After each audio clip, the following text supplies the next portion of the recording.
जय हिंद दोस्तों, आप सभी का स्वागत है आपके अपने YouTube चैनल दबंग क्लासेस पर।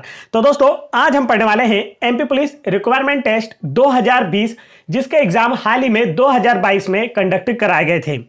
इसमें 15 जनवरी 2022 की फर्स्ट शिफ्ट में पूछे गए जीके, जीएस और साइंस के क्वेश्चन आज हम देखने वाले हैं, जो कि आपके आने वाले मध्य प्रदेश, पटवारी, अबकारी और फॉरेस्ट जैसे एग्जाम्स के लिए काफी इंपॉर्टेंट साबित होंगे, क्योंकि इसमें जो क्वेश्चन पूछे गए हैं वह अभी तक किसी के पास भी नहीं है। तो इनके आने वाले एग्जाम्स में पूछे जाने के ज्यादा चांस बनते हैं। तो सबसे पहले वीडियो को शुरू करने से पहले हम यहाँ विशाल सोनी जो हमारे भाई है, इन्हें धन्यवाद देना चाहेंगे, जिन्होंने अपनी आंसर की हमारे साथ शेयर की, जिसकी वजह से हम आपको सारे क्वेश्चन दिखा पा रहे हैं। तो चलिए शुरू करते हैं, देखते हैं आज का फर्स्ट क्वेश्चन।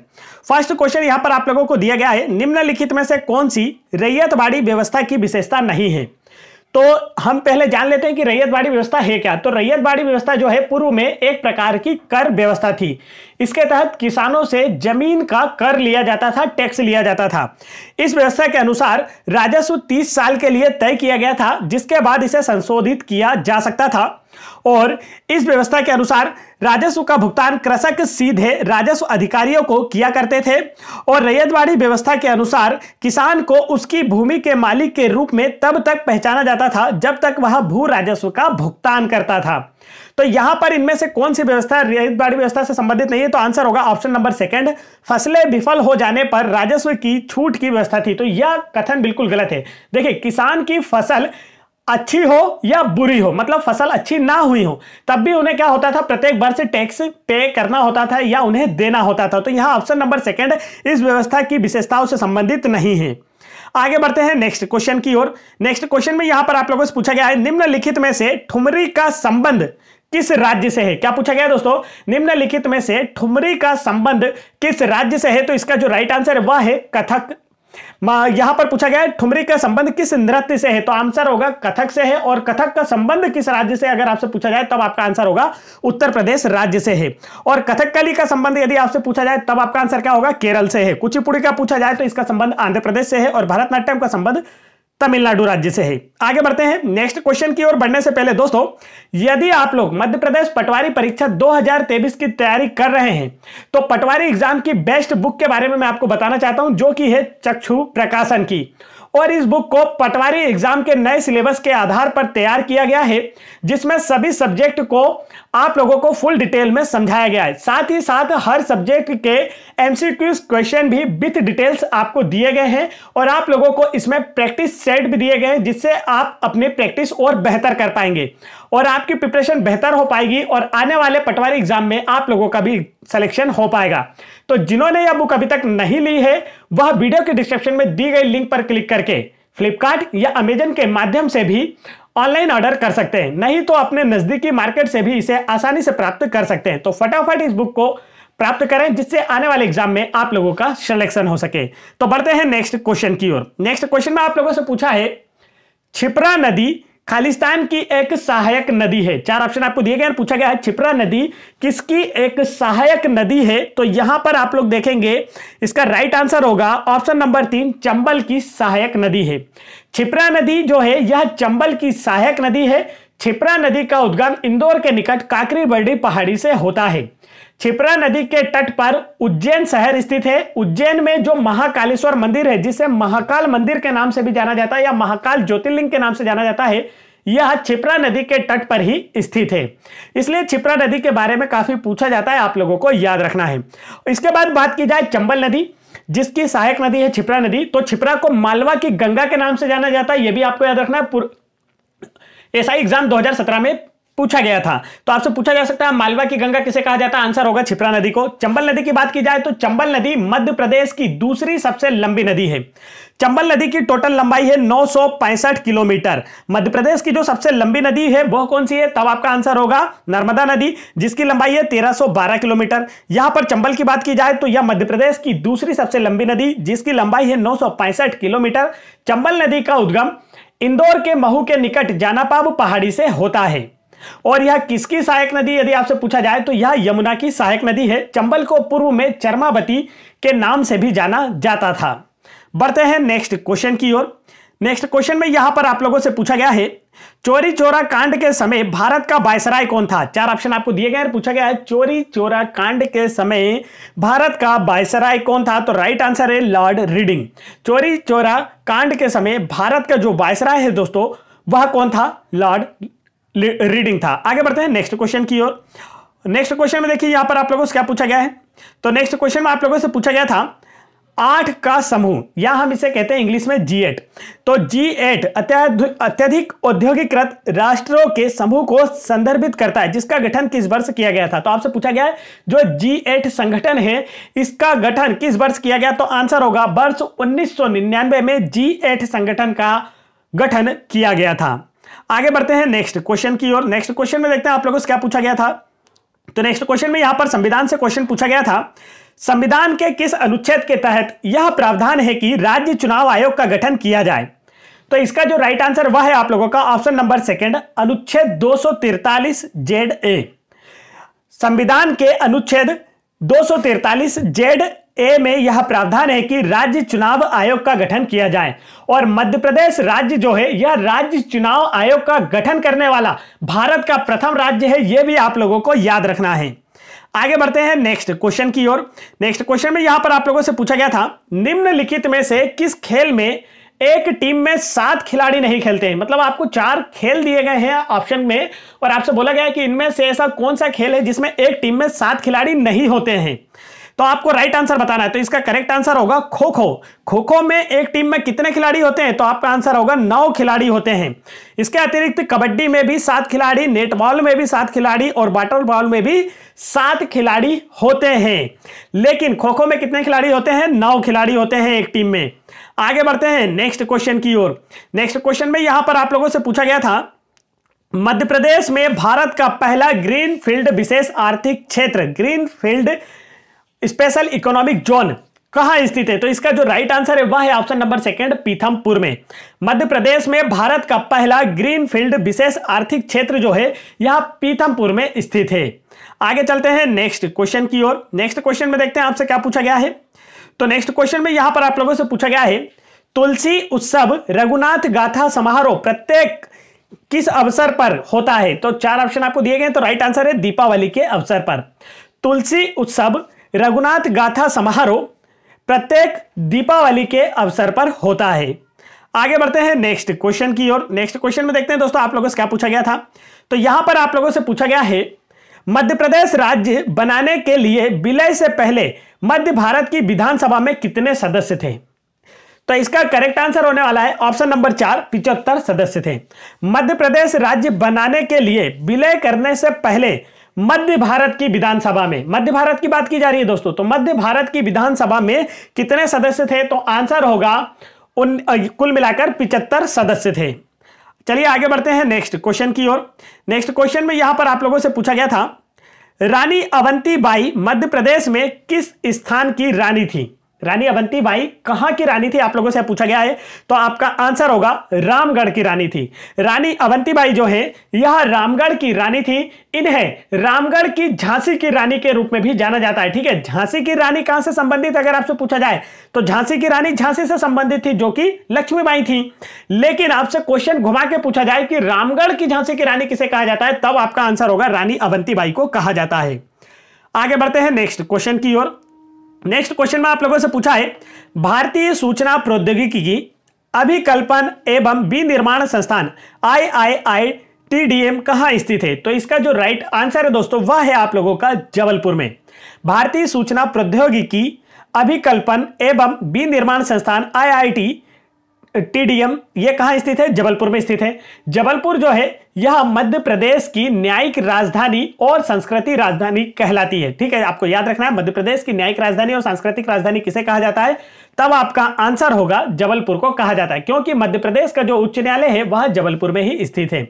जबलपुर के भेड़ाघाट में नर्मदा नदी पर धुआंधार जलप्रपात बनता है जो कि काफी फेमस है। चलिए बढ़ते हैं नेक्स्ट क्वेश्चन की ओर। नेक्स्ट क्वेश्चन में देखते हैं यहां पर आप लोगों से क्या पूछा गया था। तो नेक्स्ट क्वेश्चन में आपसे पूछा था, आल्हा लोकगीत निम्नलिखित में से किस राज्य से संबंधित है? तो इसका राइट आंसर होगा आप लोगों का ऑप्शन नंबर 3, मध्य प्रदेश राज्य से। आल्हा गायन या आल्हा लोकगीत का संबंध किससे है? मध्य प्रदेश राज्य से है। आगे चलते हैं। और आल्हा लोकगीत में आल्हा और उदल की जो उनके द्वारा जितने युद्ध लड़े गए थे तो उनकी जो वीरता कौशल था उसके बारे में गाया जाता है। और आल्हा और उदल कौन थे यदि आपसे पूछा जाए तो चंदेल शासक परमार्दी देव के सेनापति और साले थे। यह आप लोगों को याद रखना है। आगे बढ़ते हैं नेक्स्ट क्वेश्चन की ओर। नेक्स्ट क्वेश्चन में यहां पर आप लोगों से पूछा गया है मध्य प्रदेश राज्य में कितने राष्ट्रीय उद्यान हैं। 4 ऑप्शन आपको दिए गए और पूछा गया मध्य प्रदेश राज्य में कितने राष्ट्रीय उद्यान है। तो देखिए यहां ऑप्शन के अनुसार 10 लगा, लेकिन इसका जो राइट आंसर करेक्ट आंसर होने वाला दोस्तों वो क्या है 11। मध्य प्रदेश राज्य में कितने राष्ट्रीय उद्यान है यदि आपसे पूछा जाए तो 11 राष्ट्रीय उद्यान और 31 अभ्यारण्य है। यह आप लोगों को याद रखना है। आगे चलते हैं नेक्स्ट क्वेश्चन की ओर। नेक्स्ट क्वेश्चन में यहां पर आप लोगों से पूछा गया है होर्मुज जलडमरू मध्य निम्नलिखित में से किन 2 समुद्रों के बीच स्थित है। करेक्ट आंसर है ऑप्शन नंबर सेकंड, फारस की खाड़ी और ओमान की खाड़ी के बीच। होर्मुज जलडमरू मध्य फारस की खाड़ी और ओमान की खाड़ी 2 समुद्रों के बीच स्थित है। आगे चलते हैं नेक्स्ट क्वेश्चन की ओर। नेक्स्ट क्वेश्चन को करने से पहले दोस्तों जो आप लोगों के स्क्रीन पर पीडीएफ दिखाई दे रही है, आप लोगों ने देखा यह पीडीएफ है आपके कांस्टेबल एग्जाम 2022 में जीके जीएस साइंस और मैथ्स और रीजनिंग की। ये तीनों अलग अलग पीडीएफ हैं। आप इन तीनों को वीडियो के डिस्क्रिप्शन में दी गई लिंक पर क्लिक करके आसानी से डाउनलोड कर सकते हैं। ये पीडीएफ एक साथ आपको इसलिए नहीं दी गई है क्योंकि ये काफी बड़ी हो गई थी इन्हें मर्ज करने पर, इसलिए आपको 3 अलग अलग भाग में दिए जा रही है। तो आप आसानी से इन्हें डाउनलोड कर सकते हैं, जिससे आने वाले एग्जाम्स का पैटर्न आपको पता चल पाएगा कि किस तरीके के क्वेश्चन आप लोगों से अभी हाल ही में पूछे जा रहे हैं। और साथ ही साथ यदि आप लोग एमपी जीके की और साथ ही साथ एमपी गवर्नमेंट की किसी भी एग्जाम जैसे कि एमपी फॉरेस्ट एग्जाम 2017, 2015 और जेल प्रहरी एग्जाम 2017, 2018 और साथ ही साथ एमपी पुलिस कांस्टेबल एग्जाम 2016, 2017, 2022 और एमपीएसआई एग्जाम 2016, 2017 इन सभी एग्जाम्स की एवं ग्रुप 2 पटवारी एग्जाम के प्रीवियस ईयर पेपर और आने वाले पटवारी एग्जाम 2023 की तैयारी के लिए जीके जीएस और हिंदी और साथ ही साथ कंप्यूटर इन सामान्य प्रबंधन इन सभी के क्वेश्चंस की पीडीएफ डाउनलोड करना चाहते हैं तो वीडियो के डिस्क्रिप्शन में आपको लिंक दी गई, वहां से डाउनलोड कर सकते हैं।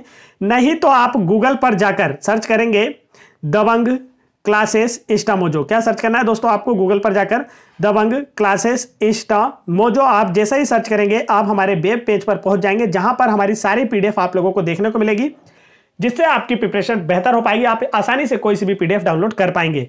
एमपीजीके की भी बेस्ट बुक्स बेस्ट पीडीएफ आपको यहां से देखने को मिल जाएंगी। तो फटाफट दबंग क्लासेस इंस्टा मोजो सर्च करें या वीडियो के डिस्क्रिप्शन में दी गई लिंक पर क्लिक करके इन पीडीएफ को डाउनलोड कर लें, ताकि आने वाले एग्जाम्स में भी आप लोगों का सिलेक्शन हो सके। बढ़ते हैं नेक्स्ट क्वेश्चन की ओर। नेक्स्ट क्वेश्चन में यहां आपको दिया गया है विश्व बौद्धिक संपदा संगठन का मुख्यालय कहां स्थित है। तो इसका जो राइट आंसर है दोस्तों वह है आप लोगों का ऑप्शन नंबर 1 जेनेवा में। विश्व बौद्धिक संपदा संगठन का मुख्यालय जेनेवा में स्थित है। आगे चलते हैं नेक्स्ट क्वेश्चन की ओर। नेक्स्ट क्वेश्चन में यहां पर आपसे पूछा गया है पुरुष क्रिकेट में 400 टी20 विकेट लेने वाले सबसे कम उम्र के गेंदबाज कौन बने हैं। तो इसका जो राइट आंसर है वो है राशिद खान। पुरुष क्रिकेट टीम में टी20 में 400 विकेट लेने वाले सबसे कम उम्र के गेंदबाज बने हैं राशिद खान। और राशिद खान किस टीम से संबंधित है, तो यह अफगानिस्तान से संबंधित है। आगे बढ़ते हैं नेक्स्ट क्वेश्चन की ओर। नेक्स्ट क्वेश्चन में यहां पर आप लोगों से पूछा गया था बराहमीर के बारे में गलत कथन का चयन करें। तो बराहमीर एक खगोल शास्त्रज्ञ थे, आप लोगों को याद होगा, आप लोगों ने पढ़ा भी है। चलिए इनके बारे में जो कथन दिए उनमें से हमें एक गलत पढ़ना है, बाकी के 3 सही भी हमें याद रखना है, क्योंकि ये क्वेश्चन रिपीट हुआ तो फिर क्या करेंगे आप, तो सही वाले भी आपको पढ़ते चलना है। तो उन्होंने पंच सिद्धांतिका लिखी थी, यह तो बिल्कुल सही है, उनकी यह पुस्तक थी पंच सिद्धांतिका, ठीक है। और यह एक खगोल शास्त्री थे और ज्योतिष शास्त्री भी थे। उन्होंने ज्योतिष शास्त्र की विभिन्न शाखाओं पर प्रसिद्ध पुस्तक लिखी, बिल्कुल सही है। उन्होंने बृहद संहिता लिखी, यह भी बिल्कुल सही है। मौर्य काल में वे एक महान वैज्ञानिक थे, तो यह बिल्कुल गलत है, ठीक है। मौर्य काल से संबंधित नहीं है बराहमीर। आगे चलते हैं नेक्स्ट क्वेश्चन की ओर। नेक्स्ट क्वेश्चन में यहां पर आप लोगों से पूछा गया है टोक्यो ओलंपिक 2020 में भारत के लिए एकमात्र स्वर्ण पदक किसने जीता। 4 ऑप्शन आपको दिए गए हैं। पूछा गया है टोक्यो ओलंपिक 2020 में भारत के लिए एकमात्र स्वर्ण पदक जीता है नीरज चोपड़ा ने। जिन्होंने किस खेल में यह पदक जीता है, तो भाला फेंक में, जेवलिन थ्रो में यह अवार्ड जीता था। यह भी आप लोगों को याद रखना है। आगे चलते हैं नेक्स्ट क्वेश्चन की ओर। नेक्स्ट क्वेश्चन में यहां से आपसे पूछा है अशोक कुमार को दादा साहेब फाल्के पुरस्कार से किस वर्ष सम्मानित किया गया था। क्या पूछा गया है, अशोक कुमार को दादा साहेब फाल्के पुरस्कार से किस वर्ष सम्मानित किया गया था। तो राइट आंसर होगा वर्ष 1988 में अशोक कुमार को दादा साहेब फाल्के पुरस्कार से सम्मानित किया गया था। आगे बढ़ते हैं नेक्स्ट क्वेश्चन की ओर। नेक्स्ट क्वेश्चन में देखते हैं यहां पर आपसे क्या पूछा है। तो नेक्स्ट क्वेश्चन में आप लोगों से पूछा गया है राष्ट्रीय एड्स नियंत्रण कार्यक्रम और यूएन एड्स के अनुसार भारत में 80 से 85% HIV संक्रमण किसके माध्यम से होता है। तो इसका राइट आंसर होगा असुरक्षित यौन संपर्क के माध्यम से। एड्स जो है यह यौन संपर्क के माध्यम से होने वाली एक बीमारी है जो कि HIV वायरस के कारण होती है। एड्स का फुल फॉर्म होता है एक्वायर्ड इम्यूनो डेफिशिएंसी सिंड्रोम।